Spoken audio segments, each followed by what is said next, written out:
Genesis 12 verse 3 is one of the most important verses in the Abrahamic tradition.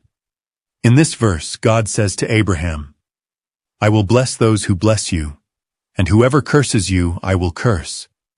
And all peoples on earth will be blessed through you." The verse contains two major ideas. First, that Abraham carries a special divine blessing. Second, that this blessing is ultimately meant to reach all nations, not remain limited to one ethnic group alone.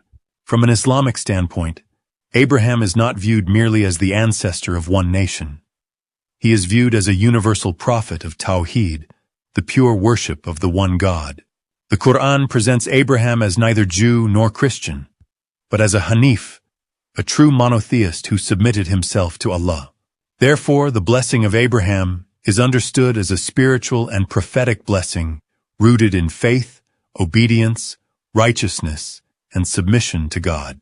This is where Salawat Ibrahimiyya becomes deeply meaningful. In the prayer taught by Prophet Muhammad, Muslims say, "O Allah, send your blessings upon Muhammad and the family of Muhammad, as you sent your blessings upon Abraham and the family of Abraham." This wording appears in authentic hadith collections, including Sahih al-Bukhari. Theologically, this prayer connects the mission of Prophet Muhammad to the Abrahamic line of blessing. Muslims are not asking for a separate blessing disconnected from Abraham. Rather, they are asking Allah to bless Muhammad and his family in continuity with the blessing already given to Abraham and his family. This means that, in Islamic theology, the Abrahamic blessing reaches its universal expression through the final prophethood of Muhammad. From this perspective, Genesis 12 verse 3 is not simply about political loyalty to a modern state. It is about alignment with the divine mission of Abraham.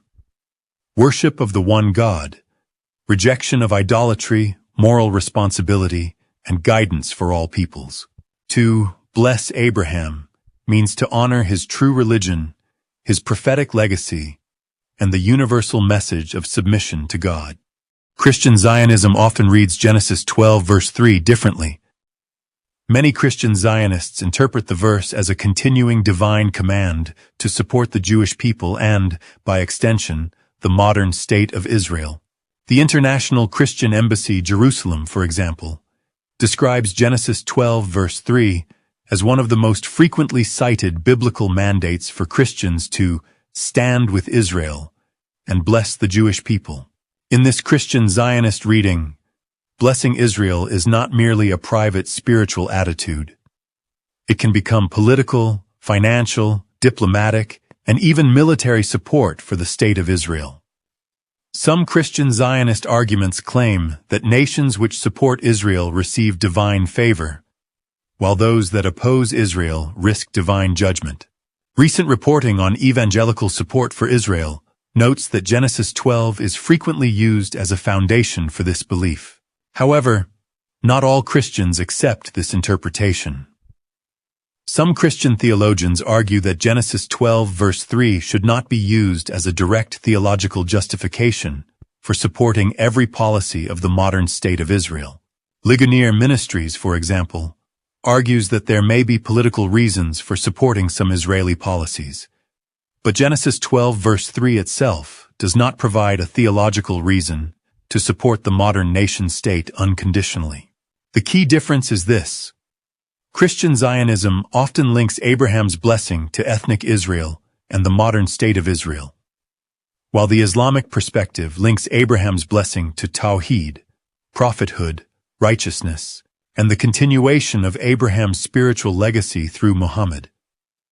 In Islam, Abraham's blessing is not cancelled, but universalized.